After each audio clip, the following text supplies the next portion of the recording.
RJD के लोग जो पिछले 30 वर्ष से मुसलमानों के रहनुमा होने का दावा कर रहे हैं, मैंने उनको आज इस सभा और इस मंच के जरिए ये चुनौती दी। तुम पहले मुसलमानों का जिनका वोट लेते रहे हो 30 वर्ष से, उसका हक मारी बंद करो और हिम्मत हो तो उनको आबादी के हिसाब से टिकट देके दिखाओ। अगर वो स्वीकार कर लें तो बिल्कुल जो मुस्लिम उम्मीदवार को खड़ा करेंगे, हम लोग वहाँ मुस्लिम नहीं लड़ाएंगे। अगले साल 2025 में जनसुराज का मुख्यमंत्री बनेगा, जनसुराज की सरकार बनेगी, उसमें इफ बट किंतु परंतु मत रखिए। हमारी लड़ाई आरजेडी से है ही नहीं, जनसुराज की लड़ाई सीधे एनडीए से है।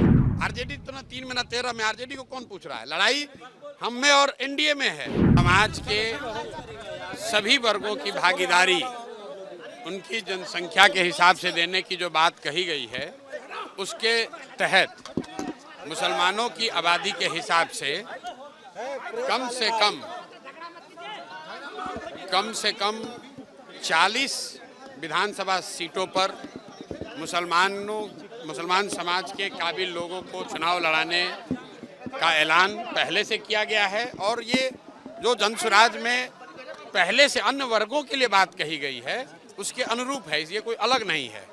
दूसरी बात जो मैंने कही आरजेडी वाली, आरजेडी के लोग जो पिछले 30 वर्ष से मुसलमानों के रहनुमा होने का दावा कर रहे हैं, मैंने उनको आज इस सभा और इस मंच के जरिए ये चुनौती दी और आपके जरिए भी कह रहा हूँ। अगर वो ये कह रहे हैं कि भाई जनसुराज के लोग आएंगे, वो मुसलमान अगर उनको वोट देगा तो वोट बटेगा, तो मैं उनको कह रहा हूँ कि जहाँ पर भी मुस्लिम उम्मीदवार आपके जीते हुए हैं, आप खड़ा करो मुस्लिम उम्मीदवार। हम वहाँ मुस्लिम नहीं लड़ाएंगे, हम वहाँ हिंदू लड़ा लेंगे, कोई बात नहीं है। तुम पहले मुसलमानों का जिनका वोट लेते रहे हो 30 वर्ष से, उसका हक मारी बंद करो और हिम्मत हो तो उनको आबादी के हिसाब से टिकट देके दिखाओ। वोट तो तुमने लिया है, ये हमने उनको चुनौती दी है।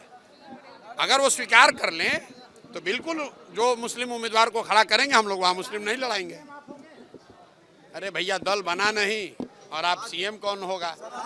अगले साल 2025 में जनसुराज का मुख्यमंत्री बनेगा, जनसुराज की सरकार बनेगी, उसमें इफ बट किंतु परंतु मत रखिए। बाकी कौन बनेगा, देश राज्य की जनता होशियार है, वो चुनकर अपने आप बता देगी।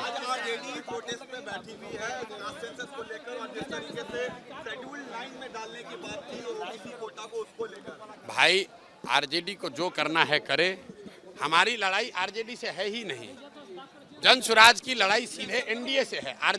लोकसभा के चुनाव के नतीजों को अगर आप देखिएगा तो 176 सीट पर तो एनडीए आगे है। आरजेडी तो ना 3 में ना 13 में, आरजेडी को कौन पूछ रहा है? लड़ाई हम में और एनडीए में है। आरजेडी चाहे धरने पर बैठे या चाहे जाकर अनशन पर बैठ जाए।